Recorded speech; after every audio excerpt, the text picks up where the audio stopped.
Camarade président Vladimir Poutine, camarade président chef d'État africain, camarades chefs de délégation, bonjour.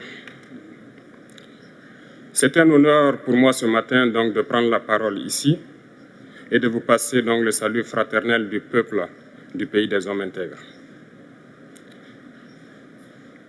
C'est aussi le lieu pour moi, avant tout propos, de rendre grâce à Dieu, Dieu Tout-Puissant qui nous a permis de nous réunir ici ce matin en bonne santé pour parler de l'avenir et du bien-être donc de nos peuples.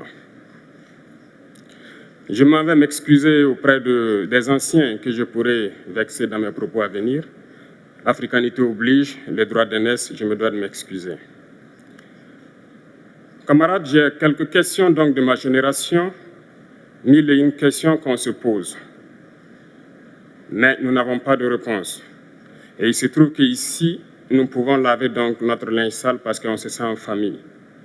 On se sent en famille en ce sens que la Russie est une famille aussi pour l'Afrique. C'est une famille parce que nous avons la même histoire. La Russie a consenti d'énormes sacrifices pour libérer le monde du nazisme pendant la Seconde Guerre mondiale. Les peuples africains, nos grands-pères, ont été déportés de force aussi pour aider l'Europe à se débarrasser du nazisme. Nous partageons la même histoire en ce sens que nous sommes les peuples oubliés du monde, qu'ils soient dans les livres d'histoire, dans les documentaires ou films. On tend donc à balayer le rôle prépondérant qu'a joué la Russie et de l'Afrique dans cette lutte contre le nazisme. Nous sommes ensemble parce que, actuellement, nous sommes là pour parler de l'avenir de nos peuples, de ce qui va advenir demain, de ce monde libre auquel nous aspirons, de ce monde sans ingérence dans nos affaires internes.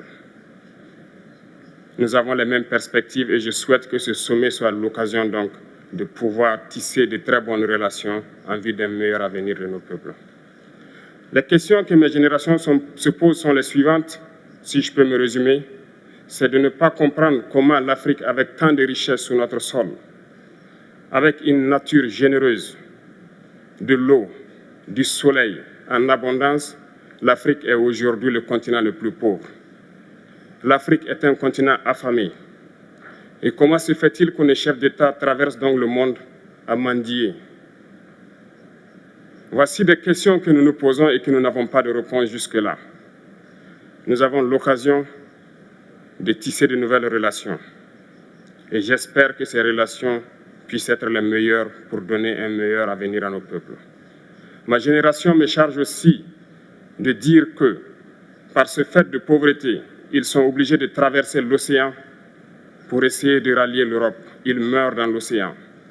Mais que prochainement, ils n'iront pas traverser parce qu'ils viendront devant nos palais pour chercher leur pitance quotidienne.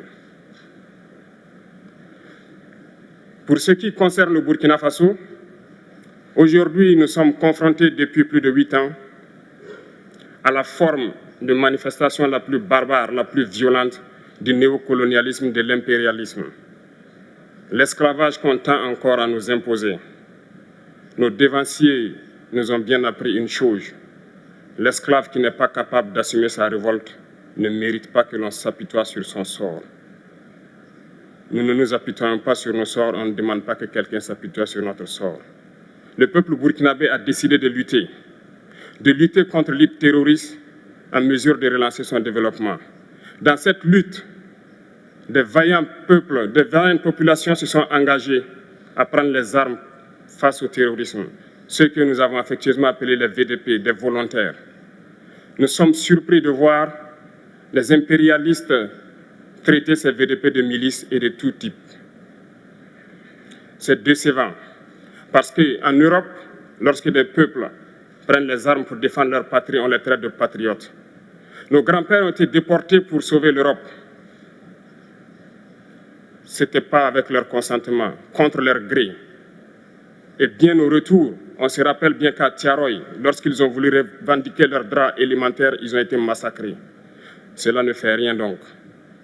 Lorsque nous, peuple, nous décidons de nous défendre, on nous traite de milices. Mais là n'est pas le problème. Ce qui est le problème, c'est de voir des chefs d'État africains qui n'apportent rien à ces peuples qui se battent, mais qui chantent la même chose que les impérialistes en nous traitant de milices, en nous traitant donc d'hommes qui ne respectent pas les droits de l'homme. De quels droits de l'homme parle-t-on?